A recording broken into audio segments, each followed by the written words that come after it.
Pride and Prejudice by Jane Austen, Volume 3, Chapter 19.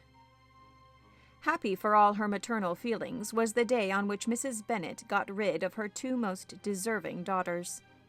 With what delighted pride she afterwards visited Mrs. Bingley, and talked of Mrs. Darcy may be guessed. I wish I could say, for the sake of her family, that the accomplishment of her earnest desire in the establishment of so many of her children produced so happy an effect as to make her a sensible, amiable, well-informed woman for the rest of her life, though perhaps it was lucky for her husband, who might not have relished domestic felicity in so unusual a form, that she was still, occasionally nervous, and invariably silly. Mr. Bennet missed his second daughter exceedingly. His affection for her drew him oftener from home than anything else could do. He delighted in going to Pemberley, especially when he was least expected. Mr. Bingley and Jane remained at Netherfield only a 12-month. So near a vicinity to her mother and Meryton relations was not desirable even to his easy temper or her affectionate heart. The darling wish of his sisters was then gratified. He bought an estate in a neighbouring county to Derbyshire, and Jane and Elizabeth, in addition to every other source of happiness, were within 30 miles of each other. Kitty, to her very material advantage, spent the chief of her time with her two older sisters. In society so superior to what she had generally known, her improvement was great. She was not of so ungovernable a temper as Lydia, and removed from the influence of Lydia's example, she became, by proper attention and management, less irritable, less ignorant, and less insipid. From the farther disadvantage of Lydia's society she was of course carefully kept, and though Mrs. Wickham frequently invited her to come and stay with her, with the promise of balls and young men, her father would never consent to her going. Mary was the only daughter who remained at home, and she was necessarily drawn from the pursuit of accomplishments by Mrs. Bennet being quite unable to sit alone.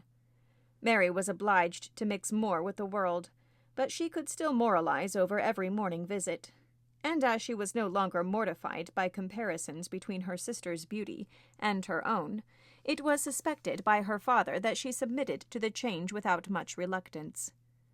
As for Wickham and Lydia, their characters suffered no revolution from the marriage of her sisters.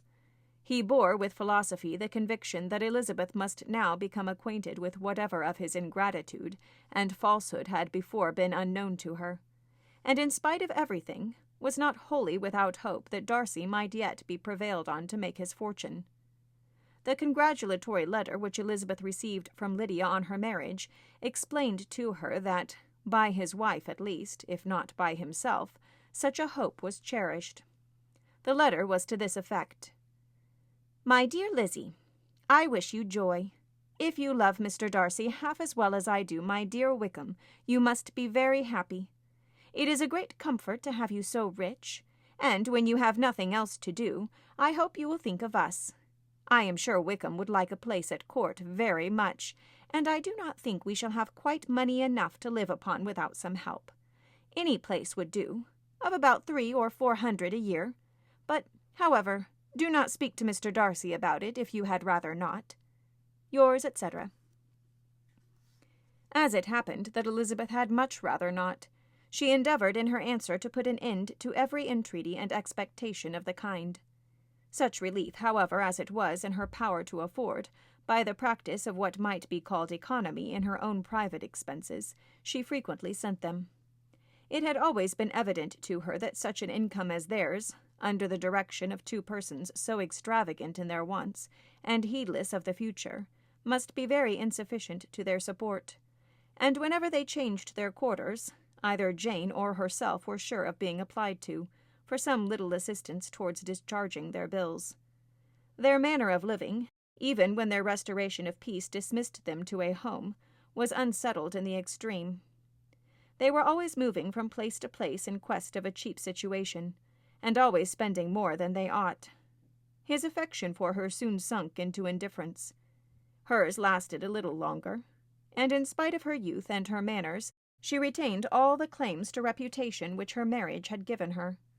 Though Darcy could never receive him at Pemberley, Yet for Elizabeth's sake he assisted him farther in his profession. Lydia was occasionally a visitor there, when her husband was gone to enjoy himself in London or Bath, and with the Bingleys they both of them frequently stayed so long that even Bingley's good humour was overcome, and he proceeded so far as to talk of giving them a hint to be gone. Miss Bingley was very deeply mortified by Darcy's marriage, but as she thought it advisable to retain the right of visiting at Pemberley, she dropped all her resentment, was fonder than ever of Georgiana, almost as attentive to Darcy as heretofore, and paid off every arrear of civility to Elizabeth. Pemberley was now Georgiana's home, and the attachment of the sisters was exactly what Darcy had hoped to see. They were able to love each other, even as well as they intended. Georgiana had the highest opinion in the world of Elizabeth, though at first she often listened with an astonishment bordering on alarm at her lively, sportive manner of talking to her brother. He, who had always inspired in herself a respect which almost overcame her affection, she now saw the object of open pleasantry. Her mind received knowledge which had never before fallen in her way. By Elizabeth's instructions, she began to comprehend that a woman may take liberties with her husband, which a brother will not always allow in a sister more than 10 years younger than himself. Lady Catherine was extremely indignant on the marriage of her nephew, and as she gave way to all the genuine frankness of her character, in her reply to the letter which announced its arrangement, she sent him language so very abusive, especially of Elizabeth, that for some time all intercourse was at an end. But at length, by Elizabeth's persuasion, he was prevailed on to overlook the offence and seek a reconciliation. And after a little farther resistance on the part of his aunt, her resentment gave way, either to her affection for him or her curiosity to see how his wife conducted herself.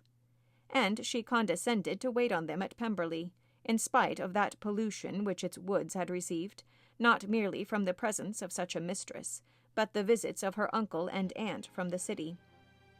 With the Gardiners they were always on the most intimate terms. Darcy, as well as Elizabeth, really loved them, and they were both ever sensible of the warmest gratitude towards the persons who, by bringing her into Derbyshire, had been the means of uniting them. This ends Pride and Prejudice by Jane Austen.